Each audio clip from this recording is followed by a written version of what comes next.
I'm a big fan of Michael Harding's Naples Yellows. There are 3 of them, they're all quite different, and I thought it might be helpful to look at them all together.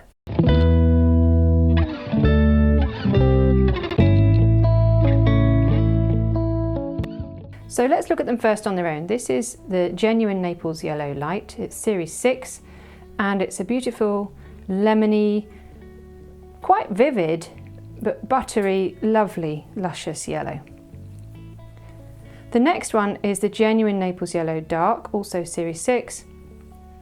This one feels slightly less stiff, and it appears to be a little bit more transparent, and it's much more golden honey colour. Beautiful for soft harvest colours, or the colours of buildings in Italy and France in the sunshine. Just lovely sunshine colours for the summertime, I think. This is the Naples Yellow. So this is series 2, and it's not the genuine Naples Yellow, it's a different pigment. And as you can see, it's quite a lot darker than the other 2 and possibly more orangey. So I think what a lot of people are used to when they think of Naples Yellow is something much lighter. And I've noticed if you add a little bit of the warm white, the lead white alternative, warm white, into this Naples Yellow, it gives you something quite similar to what lots of us are used to seeing in tubes labelled Naples Yellow. Though of course it's the genuine Naples Yellow that are the real deal. But I find if I lighten this up with a bit of white, it's not very far away from what I'm used to thinking of as Naples Yellow from other manufacturers. So that hopefully demystifies that slightly.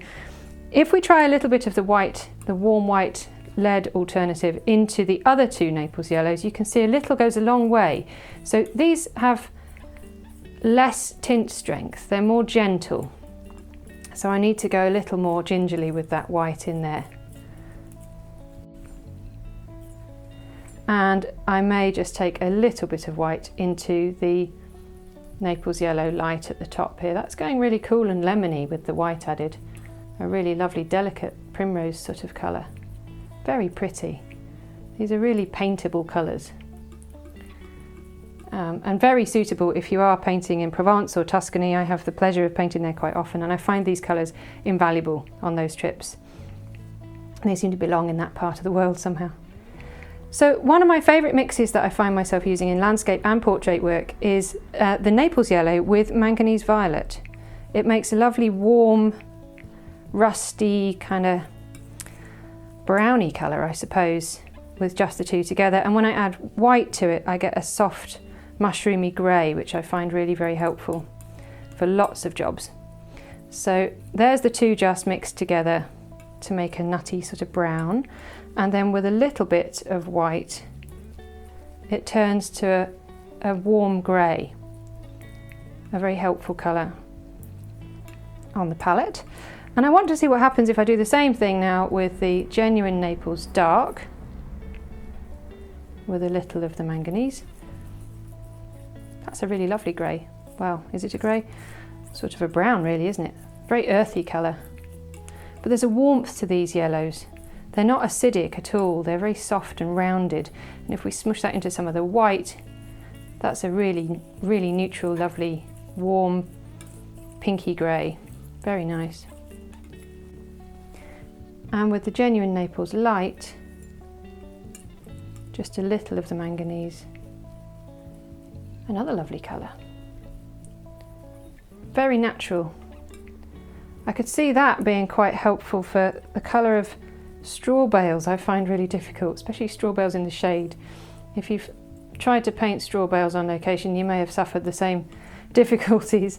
I think that might be quite handy. That might be the colour there. And with a bit of white in it, it greys quite readily to something quite soft and versatile. I want to see what happens now if I mix them with a little bit of genuine Chinese vermilion.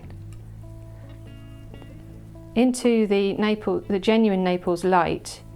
Gosh, that's like liquid gold. A really lovely, warm, glowing colour. I hope that's coming over, how warm that is. It seems to have its own light source, it's just glowing.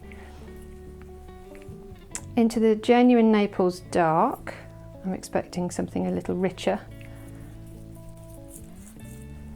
With a touch of manganese or white, these could be absolutely brilliant as a base for a flesh tone. In fact, shall we do that? Shall we put some white in?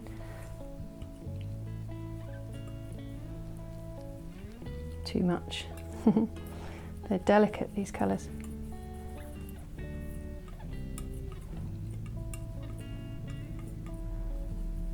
So we're going towards something that could be handy there for a portrait.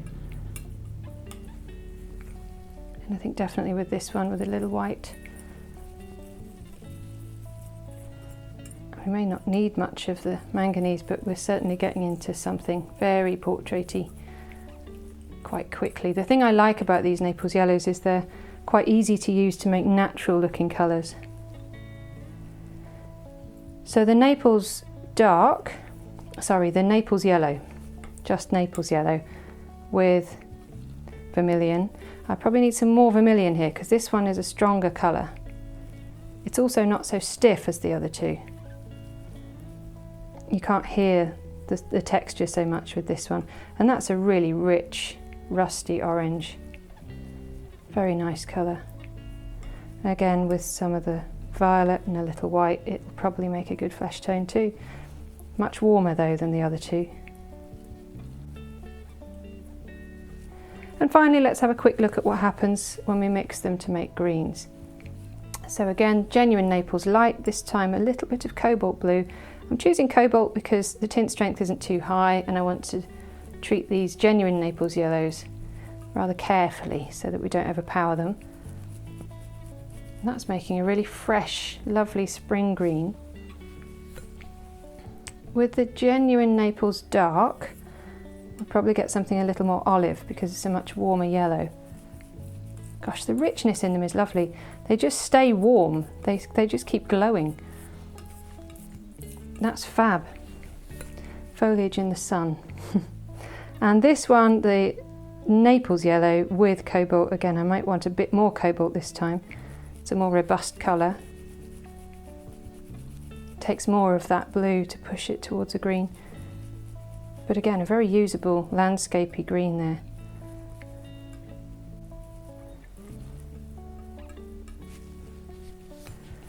So lots you can do with these three yellows.